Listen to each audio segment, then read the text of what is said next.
சர்ஜாப்பூர் சாலையில தமிழ்நாடு பதிவெண் கொண்ட பைக்ல பெட்ரோல் டேங்க் மீது இளம் பெண்ணை அமர வைத்துக் கொண்டு இளைஞர் ஒருவர் உல்லாச பயணம் மேற்கொண்ட நிகழ்வு நடந்திருக்கு. சமூக வலைதளங்கள்ல இது பற்றின வீடியோ தான் தற்போது வைரல் ஆகி இருக்கு. நாட்டிலேயே அதிக போக்குவரத்து நெரிசல் காணப்படக்கூடிய நகரங்கள்ல ஒன்று பெங்களூரு. பெங்களூருவில் இருக்கிற பிரதான சாலைகளில் டிராஃபிக் நெரிசல் அப்படிங்கிறது விடுமுறை நாட்களில் கூட அதிகமாக தான் இருக்கும்.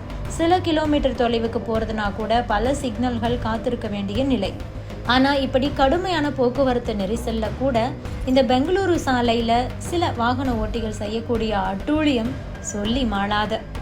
காரை ஓட்டிக்கொண்டே லேப்டாப்பில் வேலை பார்க்கறது, ரேஸ் களத்தில் செய்ய வேண்டிய சாகசங்களை சாலையில் பண்ணுறது அப்படின்னு சொல்லிட்டு பல வாகன ஓட்டிகள் மற்றவங்களுக்கு அச்சுறுத்தலா இருக்காங்க. சில நேரங்கள்ல இந்த காதல் ஜோடிகள் பொது இடத்துல பைக்ல போறோம் அப்படிங்கறத பத்தி கூட கவலைப்படாம யார் நினைச்சா எனக்கு என்ன அப்படின்னு சொல்லிட்டு பைக்கை பெட்ரூம் மாதிரியே பயன்படுத்தக்கூடிய நிகழ்வுகளும் கூட நடந்துகிட்டு இருக்கு.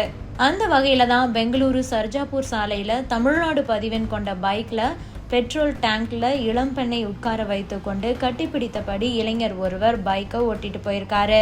தங்களுக்கு மட்டுமின்றி சாலையில் செல்லக்கூடிய சக வாகன ஓட்டிகளுக்கும் கூட இது ஆபத்தா இருக்கும் அப்படிங்கறத பற்றி கொஞ்சம் கூட கவலைப்படாம இந்த ஜோடி உல்லாச பயணம் மேற்கொண்டிருக்காங்க.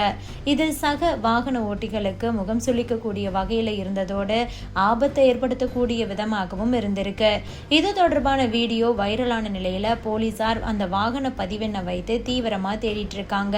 சாலையில இப்படி பொறுப்பற்ற முறையில நடந்து கொள்ளக்கூடிய இந்த ஜோடியை கண்டுபிடித்து உரிய சட்ட விதிகளின்படி கடுமையான நடவடிக்கை எடுக்கப்படணும் அப்படின்னு சொல்லிட்டு நெட்டிசன்கள் வலியுறுத்தி இருக்காங்க. பெங்களூரு சாலையில சாலை விதிமீறல்கள் அதிகமா இருக்கிறதுனால போக்குவரத்து போலீசார் வாகன தணிக்கையை அதிகரிக்க வேண்டும் அப்படின்னு சொல்லிட்டு சமூக வலைதளங்கள்ல தற்போது கோரிக்கைகள் வைக்கப்பட்டுகிட்டு இருக்கு.